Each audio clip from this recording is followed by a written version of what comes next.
Okay, looks like we're starting this race facing backwards. So we don't know when the lights are going to go out, but looks like things are about to happen. There we go, we're off. So that's a pretty good launch.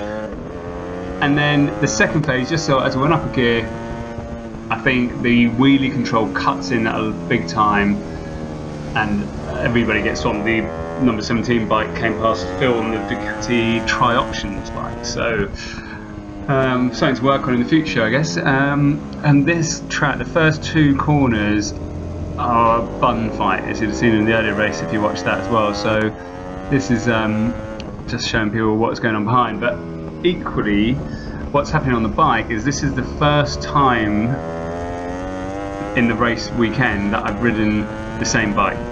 So I haven't made any changes to this bike. Whatever I had in race 2, which was the race this morning, I've got now. So we've got the Dunlop front tyre, the Bemsee rear, the bike is feeling good and I'm feeling pretty confident on it already.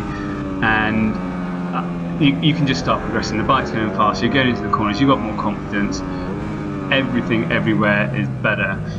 The one thing that's pretty close to Phil there, so we'll have another look at him down at the end of the back straight. If you watch him, he's on the 955 bike, 959 whatever they're called, V2. And look at that out of the corner and what he pulls on me.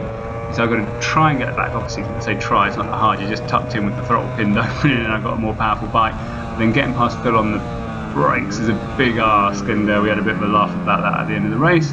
Anyway, got around here. And this guy in front of us, he's the fast side in R1. We had a bit of trouble getting past him in the previous race, but I'm hopeful we're going to be finding it a bit easier this race because we are doing better. One thing we're already struggling with is our brakes are failing a little bit, but I am feeling super good on the bike. It's turning the way I like it, power's good, balance good. I think he's going to miss a gear here, and we're nearly in the back of him and he's going to squeeze. He obviously didn't know where right here, but like, you just don't know where someone else is going to go. You have to guess a bit and back off, and then we've got to try and pick it up again, get past me. I think the back wheel just up in the air there as we're going into the corner, so that unsettles you a bit, run a bit wide. But now we're pushing on and we're through, and now what we need to do is try and keep a good rhythm, get to those guys in front of us without letting the guys behind us catch up. And as I said, like, as soon as the bike starts feeling good and you have confidence in it, you stop thinking about the bike and you can just start doing whatever you want with regards to your lines and braking points. And when you apply the throttle, it comes like second nature. We're really starting to get there with the bike now, and our lap times drop correspondingly. But then what the frustration now is, the brake pads I had were a little bit low coming into the round, sorry, coming into this race. Like a buffoon, I have spare pads, brand new ones, in my workshop, and I looked in my other bike and the pads there and they were the same amount of wear as this, so that's just like, just stupidity, isn't it? But the bike's still braking fine, it's just that lever's coming back, the pads are worn, the heat is transferring more through the pad, which is overheating the oil or brake fluid, and that's the problem we're going to have. But the bike is mega, the thrust I can have in the front is amazing, the feel isn't quite there, but the trust is, so that's just the guy in front of us, his knee was in the dirt and we just got a rock shower from it being kicked up, so that gives us extra motivation to try and keep up and keep the effort going. But to be honest, it was such a joy riding the bike in this session, and once you start clicking with it, you start going faster and faster, and that's what we're seeing here.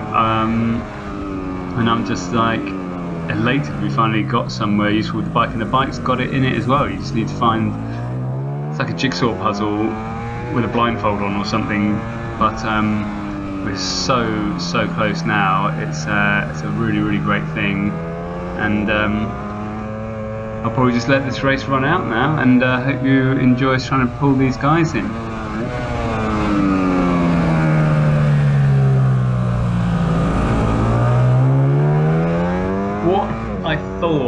would just touch on, it just struck me then, is when I talk about setup and feeling and what am I doing off the bike, it's alright saying, oh, it's set up better now.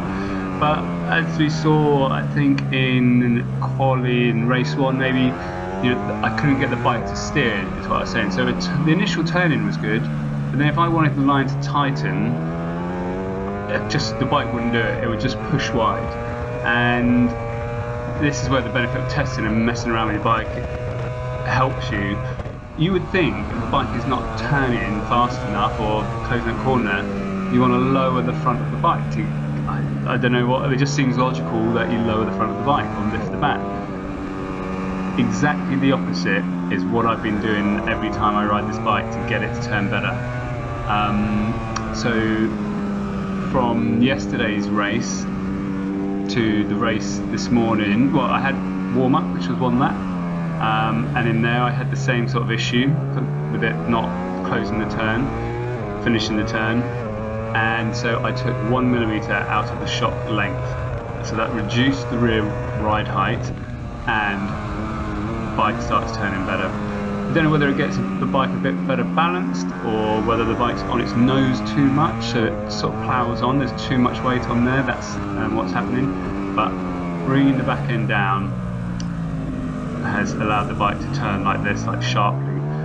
You get the same with lifting the front, but another parameter you have to be thinking about is the centre of gravity. And what I've found with the Ducati, or for me the way I had it set, when you lift the front, you get to a point and the bike just starts shaking. It's unstable, and you've seen this on my previous videos, like the bars all over the place. So the bike, for me, and when I ride it, doesn't like to be high, doesn't like to be tall. And so that's what all I've really been working on is ride height at the rear of the bike with the different tyres. So that's the top secret setup tip from this weekend.